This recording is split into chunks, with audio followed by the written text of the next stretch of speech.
The scene unfolds in what appears to be a private property, where a young man is filming. He is confronted by an aggressive man who demands he stop recording. The man, adamant about his right to privacy, steps aggressively towards the camera, escalating the confrontation. Yo, get away from me, buddy. No, dude. Who are you? Away from me, dude. Why are you here? Back the Why are you here? I suggest you leave me alone. The boy counters, asking if he could get the man's authorization, highlighting the tension as the man approaches him in an aggressive manner. The altercation escalates as the boy tells the man to keep his distance. The man, responding with hostility, fires back a barrage of questions and tells the boy to retreat. It's clear that they are standing on private property, and the man is using this to assert his dominance. The boy stands his ground and challenges the man to deal with it, leading to an escalation in tension. The boy asks if the man finds it fun to intimidate people like this. When the man tries to grab the camera, the boy warns him not to touch it, threatening to use a taser on him.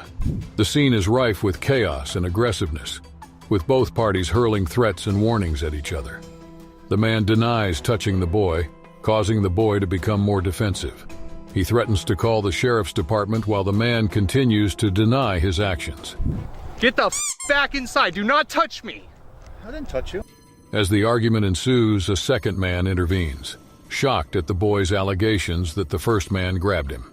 The boy asserts that he is within his rights, as he is on city property, not private. He questions the man's actions, which include an alleged attempt to grab and potentially break his camera. He accuses the man of stalking and assault. The first man encourages others to call 911 in the sheriff's department, repeating these instructions as the boy retaliates with insults. The second man also chimes in, defending his friend and arguing over property rights. The boy continues to engage, accusing the man of assaulting him for no reason, and warning that he might owe him a new camera lens. The boy turning the tables, asking the man how he would feel if his phone was grabbed out of his hand, insinuating that the man's aggressive actions were completely unwarranted. The boy have called the authorities. An officer emerges. The boy asserts that he's been assaulted and recounts his experience of filming, explaining how one of the workers aggressively approached him, circled him, grabbed his camera, and was physically confrontational. He declares it as an assault and assures the officer it's all documented on video.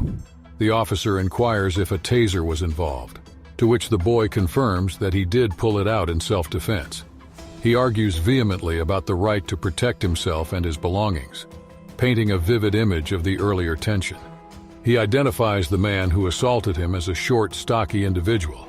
The conversation evolves into the boy providing his identification to the officer, while he continues to lecture about the rights of individuals not to be physically accosted.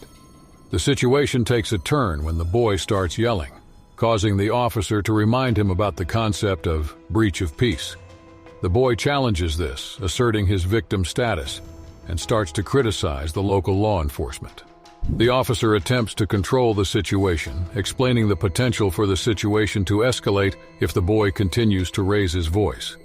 This back and forth continues as the officer warns the boy about potential consequences, including arrest, if he breaches the peace.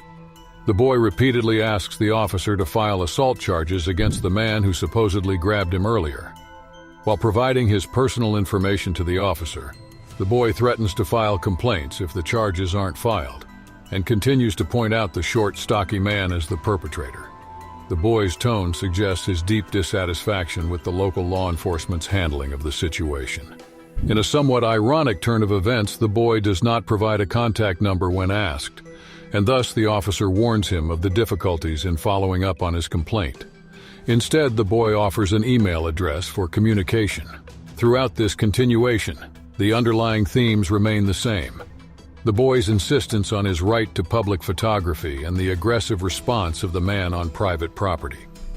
The police intervention has added another layer of complexity and controversy, culminating in a narrative that is as tense as it is unsettling. The individual passionately reasserting his side of the story and demanding a thorough investigation. He seems frustrated with the police officer's inability to question the alleged assaulter, who he believes is hiding inside the establishment. He meticulously describes the man and confidently names him as Kenny Boone, a supposed sheriff. The officer seems to follow standard protocol. Sharing the reason behind the call was reported as someone harassing employees and pulling a taser. The individual expresses disbelief at this account, arguing that the initial assault was not included in the report. His outrage is directed at the police officer's assumption that he was on the property without his explicit confirmation. As the individual grows more agitated, he refuses to answer further questions, throwing in expletives to label the officer as incompetent. He threatens to expose the entire incident on camera, calling it a career killer for the officer. Throughout the conversation, the police officer appears to be focused on the technicalities of the situation, emphasizing that filming the cars and standing by the mailbox still technically counts as being on the property. In response, the individual challenges the officer to trespass him and refutes his comments. As the dialogue escalates, another officer appears, and the individual, perceiving this new officer as a supervisor, seeks to talk to him instead. The individual lays out his account of the assault again, expressing his dissatisfaction with the initial officer. He requests the supervisor to manage the situation, putting into question the competence of the original officer. This continuation reinforces the individual's sense of victimhood and his dissatisfaction with how the police are handling the situation. His verbal battle with the officer emphasizes the strain between the individual's demand for justice and the officer's approach to the situation, which the individual perceives as lackadaisical and biased. The emergence of a perceived supervisor fuels hopes for a more satisfactory resolution. The recording carries on with the individual pleading for assistance and accusing the officer of not fulfilling his duties effectively. The police officer, in turn, appears to remain calm and continues to perform his role, insisting on providing the necessary information to the individual, even when he rejects it. The interaction takes on a confrontational tone, with the individual challenging the officer's statements and hurling insults. He then repeats his account of the incident, emphasizing the physical confrontation and his concerns over the legality of the actions of the alleged assaulter. In a satirical twist, he questions whether he could do the same to someone else, such as taking a woman's purse, which the police officer confirms as illegal. When asked about his filming activities, he provides vague responses, further frustrating the officer. As another officer arrives, he informs the individual that they have spoken with the two gentlemen involved in the incident.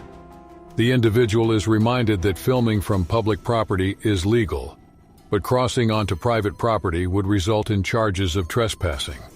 He responds to this with humor and sarcasm, giving back unrelated advice about personal hygiene and illegal drug use. The confrontation culminates with the individual threatening to stage a peaceful protest at the establishment, and then ridiculing the officers as they leave. Before departing, the officers provide him with the case number and inform him that he can get a copy of the report in 35 minutes. The individual then turns his focus back to the camera, providing commentary on the situation. He accuses the police of trying to twist the facts, sympathizes with victims of such incidents, and suggests that those who call the police first are usually favored. The video footage then seems to shift to a previous or later point in time. It shows the individual once again being confronted by someone, presumably from the establishment he was filming. This person repeatedly invades the individual's personal space despite his protests, further escalating the tense atmosphere. The recording ends in an unresolved standoff, leaving the audience in suspense. This continuation portrays the clash between the individual's pursuit of perceived justice and the law enforcement officer's attempt to defuse the situation and ensure all parties follow the law. The unresolved tension suggests further potential confrontations and possible legal implications. Get inside. Oh, you're getting really close, man. Oh, yeah, I like to get close. I like to talk to people. Can you stop? No, sir. So I want to talk to you. What's going on, my friend? Stop fucking getting so close to me, dude. What's going on, man? Dude, stop approaching me. Sir, I'm allowed to approach Back the you. fuck off, dude. Okay. Give me some space, dude. Go ahead and turn. Give me some space, Put your hand dude. behind your back. No, give me some. Ow! Oh my.